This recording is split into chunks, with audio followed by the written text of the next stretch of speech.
ಸ್ನೇಹಿತರೆ ಎಲ್ಲರೂ ಕೂಡ ವೆಲ್ಕಮ್ ಟು ಅವರ್ ಚಾನಲ್. ಹೊಸದಾಗಿ ನಮ್ಮ ಚಾನಲ್ ನೋಡ್ತಕ್ಕಂಥವ್ರು ದಯಮಾಡಿ ಸಬ್ಸ್ಕ್ರೈಬ್ನ ಮಾಡ್ಕೊಳ್ಳಿ ಸ್ನೇಹಿತರೆ. ಎಲ್ಲರೂ ಕೂಡ ಒಂದು ಕ್ವಶನ್ಸ್ನ ಕೇಳ್ತೀನಿ ನಾನು ವಿಡಿಯೋ ಸ್ಟಾರ್ಟ್ ಮಾಡೋಕ್ಕೂ ಮೊದಲು. ಯಾಕಂದರೆ ಪ್ರಸ್ತುತ ನೀವೇನಾದರೂ ಮದುವೆ ಆಗೋದಕ್ಕೆ ಹುಡುಗಿ ನೋಡ್ತಾ ಇದ್ದರೆ ಓಕೆ, ಅದು ಸೆಕೆಂಡ್ರಿ. ವಿಧಿವೆ ಅಂತಂದರೆ ಇವಾಗ ಗಂಡ ಸತ್ತಿರ್ತಕ್ಕಂಥ ಹೆಣ್ಣು ಮಕ್ಕಳನ್ನು ಮದುವೆ ಕೂಡ ಆಗಬೇಕು ಅಂತ ಯೋಚನೆ ಇದ್ದರೆ ಈ ಒಂದು ವಿಡಿಯೋನ ನೋಡಿ ಸ್ನೇಹಿತರೆ. ಯಾಕಂದರೆ ಎಲ್ಲರೂ ಕೂಡ ಅವ್ರದ್ದೇ ಆಗಿರ್ತಕ್ಕಂಥ ಕೆಲವೊಂದಿಷ್ಟು ಲೈಫ್ ಇರುತ್ತೆ. ಇವರ ಹೆಸರು ಬಂದ್ಬಿಟ್ಟು ಕಲ್ಪನಾ ಪಾಟೀಲ್. 33ರ ವಯಸ್ಸು. ಪ್ರಸ್ತುತ ಇವಾಗ ವಿಧವೆ ಆಗಿದ್ದಾರೆ ಇವರ ಗಂಡನವರು ತೀರಿಕೊಂಡು 3 ವರ್ಷ ಆಯಿತು. ಇವರು ಓದಿರೋದು ಬರೀ SLC. ಹಾಗಂತ ಮನೆಯಲ್ಲಿ ಕುಳಿತುಕೊಂಡಿಲ್ಲ. ಇವರು ಗೃಹ ಕೆಲಸ ಅಂದರೆ ಹೋಮ್ ಮೇಡ್ ಕೆಲಸಗಳನ್ನು ಮಾಡ್ತಾರೆ. ಹೋಮ್ ಮೇಡ್ ಕೆಲಸ ಅಂತಂದರೆ ಇವಾಗ ಉಪ್ಪಿನಕಾಯಿ ತಯಾರಿಸಿ ಅದನ್ನು ಮಾರ್ಕೆಟ್ಗೆ ತರೋದು, ಹಪ್ಪಳ, ಈ ರೀತಿ ಹೋಮ್ ಮೇಡ್ ವರ್ಕ್ ಮಾಡಿಬಿಟ್ಟು ಅದನ್ನು ಮ್ಯಾನುಫ್ಯಾಕ್ಚರಿಂಗ್ ಮಾಡುವಂಥ ಒಂದು ಉದ್ಯೋಗ. ಊರು ಬಂದುಬಿಟ್ಟು ಬಾಗಲಕೋಟೆ ಜಿಲ್ಲೆಯ ಇಳಕಲ್ ಎಂಬ ಒಂದು ಊರಿನಲ್ಲಿ ವಾಸ. ಕುಟುಂಬದಲ್ಲಿ 2 ಮಕ್ಕಳು ಇದ್ದಾರೆ ಆ್ಯಂಡ್ ಅವರು ಕೂಡ ಓದ್ತಾ ಇದ್ದಾರೆ ಅಂತ ಹೇಳಿರೋದು. ಮಕ್ಕಳು ಅಂದರೆ ಇವ್ರದ್ದಲ್ಲ, ಇವರ ಒಂದು ಸಿಸ್ಟರ್ ಅಂದಂದರೆ ಇವಾಗ ಇವರ ಗಂಡ ಸತ್ತಿರ್ತಾರಲ್ಲ ಅವರ ತಂಗಿಯ ಒಂದು ಮಕ್ಕಳಂತೀವಿ, ಏನಂತೀರೋ ಅದಕ್ಕೆ ನಿಮಗೆ ಗೊತ್ತು. ಅವರ 2 ಮಕ್ಕಳಿದ್ದಾರೆ, ನಾನು ಒಬ್ಬಳು. ಇವಾಗ ನಾನು ಒಬ್ಬಂಟಿಯಾಗಿ ಜೀವನ ನಡೆಸೋದಕ್ಕೆ ತುಂಬ ಕಷ್ಟ ಆಗ್ತಾಯಿದೆ. ಹಾಗಾಗಿ ಜಂಟಿ ಆಗೋದಕ್ಕೆ ಒಬ್ಬ ಹುಡುಗ ಬೇಕು. ನನಗೆ ತಕ್ಕಂಥ ಹುಡುಗ ನೀವು ಆಗಬೇಕು ಅಂದರೆ ನಿಮ್ಮ ಹತ್ರ ಈ ಒಂದು ಕ್ವಾಲಿಫಿಕೇಷನ್ಸ್ಗಳು ಇರಲೇಬೇಕು ಅಂತ 4 ಪಾಯಿಂಟ್ಗಳು ಕಳಿಸಿದ್ದಾರೆ. ಯಾವ ರೀತಿಯ ಕ್ವಾಲಿಫಿಕೇಷನ್ ಇರಬೇಕು ಅಂದರೆ, ನಂಬರ್ 1, ಇವರನ್ನು ಒಳ್ಳೆಯ ಸ್ನೇಹಿತೆ ರೀತಿಯಲ್ಲಿ ನೀವು ನೋಡ್ಕೊಳ್ಬೇಕು. ಗಂಡ ಅಂದರೆ ಬರೀ ರೊಮ್ಯಾನ್ಸ್ ಮಾಡೋದು, ಮುತ್ಕೊಡೋದು, ಗಜ್ಮ ಮಾಡೋದು ಬೇಡ. ಒಳ್ಳೆಯ ಸ್ನೇಹಿತೆಯಂತೆ ಜೆಂಟಲ್ ಹಾರ್ಟ್ ಇರ್ತಕ್ಕಂಥ ಹುಡುಗ ನೀವಾಗಿರಬೇಕು. ಒಳ್ಳೆಯ ರಿಲೇಷನ್ಶಿಪ್ಪಲ್ಲಿ ಹಾನೆಸ್ಟಾಗಿ ಇಟ್ಕೊಂಡು ಒಳ್ಳೆಯ ಪ್ರೈವೇಟಿಯಾಗಿ ನನ್ನ ಇಟ್ಟುಕೋವಂಥ ಹುಡುಗ ಇರಬೇಕಂತೆ. ಆ್ಯಂಡ್ ಔಟಿಂಗ್ ಡಿನ್ನರ್ ಮತ್ತು ಫ್ಯಾಮ್ಲಿ ಬಾಂಡಿಂಗ್ ಎಲ್ಲನೂ ಕೂಡ ಮಾಡುವನು. ಔಟಿಂಗ್ ಡಿನ್ನರ್ ಅಂತಂದರೆ ಹೊರಗಡೆ ಕರ್ಕೊಂಡು ಯಾವಾಗನಾದರೂ ತಿನ್ನಿಸೋದಕ್ಕೆ, ಊಟ ಮಾಡಿಸೋದಕ್ಕೆ ಅಂತ ಕರ್ಕೊಂಡು ಹೋಗಬೇಕು. ಯಾವ ರೀತಿ ಆಸೆ ಪಡ್ತಿದ್ದಾರೆ ನೋಡಿ. ಅಂದರೆ ಈ ರೀತಿಯ ಆಸೆಗಳನ್ನು ಯಾಕೆ ನಿಮ್ಮ ಮುಂದೆ ಇಡ್ತಾ ಇದ್ದಾರೆ ಅಂದರೆ, ಇದೆಲ್ಲನೂ ಕೂಡ ಇವರು ಇದುವರೆಗೂ ನೋಡೇ ಇಲ್ಲ. ನಿಮ್ಮಿದ್ನಲ್ಲಾದರೂ ಈಡೇರಲಿ ಅನ್ನೋ ಒಂದು ಆಸೆ. ಆ್ಯಂಡ್ ಲೇಟ್ ನೈಟಾಗಿ ರಾತ್ರಿ ಹೊತ್ತು ತುಂಬ ಮಾತಾಡಬೇಕು ನೀವು, ಸ್ಮೂತಾಗಿ, ಕೇರಾಗಿ.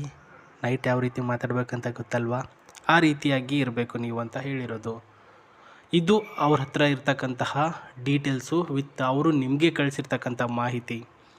ಓಕೆ, ಡನ್, ನಾನು ಎಲ್ಲದಕ್ಕೂ ಕೂಡ ರೆಡಿ. ಇವಾಗ ನಾನು ಇವ್ರಿಗೆ ಮದುವೆ ಆಗ್ತೀನಿ, ಏನು ಮಾಡ್ಬೇಕು ಹೇಳು ಗುರು? ಇವರು ಇನ್ನೂ ಸ್ವಲ್ಪ ಇವರ ಆಸ್ತಿ ಎಷ್ಟಿದೆ ಅಂತ ನೋಡಬೇಕಲ್ವಾ. ಆಸ್ತಿಯ ವಿಚಾರಕ್ಕೆ ಬರೋದಾದರೆ, ಇವರ ಗಂಡನವರ ಒಂದು ಕಾರು ಇದೆ. ಅವರ ಅಂತ ಸ್ನೇಹಿತರೆ ಇದು ಚೈನಾ ಮಾಡೆಲಲ್ಲಿ ಬರುತ್ತೆ. ITI ಕಂಪ್ನಿ ಒಂದರಲ್ಲಿ ಇವರ ಹಸ್ಬೆಂಡ್ ಅವರು ಕೆಲಸ ಮಾಡ್ತಾಯಿದ್ರು. ಅಲ್ಲಿ ಇವರು ಡೆತ್ ಆದ ನಂತರ ಅವರಿಗೆ ಈ ಒಂದು ಕಾರನ್ನು ಆ ಕಡೆನೇ ಕೊಟ್ಟಿರ್ತಾರೆ, ಚೈನಾ ಮಾಡೆಲ್ ಕಾರು. ಸೊ ಇದು ಆಕೆಯ ಹೆಸರಿಗೆ ಇದೆ. ಎಲೆಕ್ಟ್ರಿಕಲ್ ಆ್ಯಂಡ್ ಬಜೆಟ್ ಫ್ರೆಂಡ್ಲಿ ಆಗಿರ್ತಕ್ಕಂಥ EV ಕಾರ್ ಇದು. 5 ಸೀಟಿನ ಫ್ಯಾಮಿಲಿ ಮೆಂಬರ್ಸ್ ಇದರಲ್ಲಿ ಹೋಗ್ಬೋದು ನೀವು ಆಟೋಮೆಟಿಕ್ಕಾಗಿ. 105ರ ಟಾಪ್ ಸ್ಪೀಡಲ್ಲಿ ನೀವು ಓಡಿಸ್ಕೊಂಡು ಹೋಗ್ಬೋದು, ಏನೂ ಕೂಡ ಪ್ರಾಬ್ಲಮ್ ಆಗಲ್ಲ ಅನ್ನೋದು ಇದರಲ್ಲಿ ಒಂದು ಖುಷಿಯ ವಿಚಾರ. ಎಲೆಕ್ಟ್ರಿಕ್ ಆಗಿರ್ತಕ್ಕಂಥ ಮೋಟರ್ ಆ್ಯಂಡ್ 250 km/h ಚಾರ್ಜಬಲ್ ಆಗಿರ್ತಕ್ಕಂಥ ಡಿಸೈನ್ ಆ್ಯಂಡ್ ಒಳ್ಳೆಯ ಒಂದು ಕಲರಿಂಗಲ್ಲೂ ಕೂಡ ನಿಮಗೆ ಸಿಗ್ತಾ ಇದೆ. ಬಟ್ ಅವರನ್ನು ನೀವು ಮದುವೆ ಆಗಲೇಬೇಕು. ಇನ್ನು ನಿಮ್ಮ ಮಾಹಿತಿಗಳನ್ನು ಕಳಿಸುವಂಥ ರೀತಿ ಯಾವ ರೀತಿಯಲ್ಲಿದೆ? ನಾವು ನೋಡಿದ ತಕ್ಷಣ ಇವಾಗ ಅವರು ನಮ್ಮವರಾಗ್ತಾರಾ? ಖಂಡಿತ ಇಲ್ವಲ್ಲ. ನಿಮ್ಮ ಮಾಹಿತಿಗಳನ್ನು ಕಳಿಸ್ಬೇಕು ಅಂದರೆ ನಿಮ್ಮ ಫೋಟೋ ಚೆನ್ನಾಗಿರಬೇಕು. ನೀವು ಇರ್ತಕ್ಕಂಥ ಊರಿನಲ್ಲಿ ಯಾವ ಕೆಲಸ ಮಾಡ್ತಾಯಿದ್ದೀರಾ ಅಂತ ಅದರಲ್ಲಿ ಹೇಳಬೇಕು. ಆ್ಯಂಡ್ ಜೊತೆಗೆ ನೀವು ಇವಾಗ ಇವರನ್ನು ಏನಕ್ಕೆ ಇಷ್ಟಪಡ್ತಾ ಇದ್ದೀರಾ ಅಂತ ಹೇಳಬೇಕು. ಅದೆಲ್ಲನೂ ಕೂಡ ನನ್ನ ಈ ಒಂದು ವಿಡಿಯೋದ ಡಿಸ್ಕ್ರಿಪ್ಷನಲ್ಲಿ ಒಂದು Gmail ID ಕೊಟ್ಟಿದ್ದೇನೆ. ಅಲ್ಲಿಗೆ ಮೇಲ್ ಮಾಡಿ ನೀವು ಎಲ್ಲವನ್ನು ರೆಸ್ಯೂಮ್ನ ಮೇಲ್ ಮಾಡಿದ ತಕ್ಷಣ ನಾವು ಅದನ್ನು ನಮ್ಮ ಗ್ರೂಪ್ನಲ್ಲಿ ಹಾಕಿದಾಗ ಪ್ರತಿಯೊಬ್ಬರು ಚೆಕ್ ಮಾಡಿ ಯಾರಿಗೆ ಇಷ್ಟ ಆಗ್ತಾರೋ ಅವರು ಮಾತ್ರ ನಿಮಗೆ ರಿಪ್ಲೈನ ಕೊಡ್ತಾರೆ. ಇಷ್ಟ ಆಗಲಿಲ್ಲ ಅಂದರೆ ಖಂಡಿತವಾಗಲೂ ಇಲ್ಲ.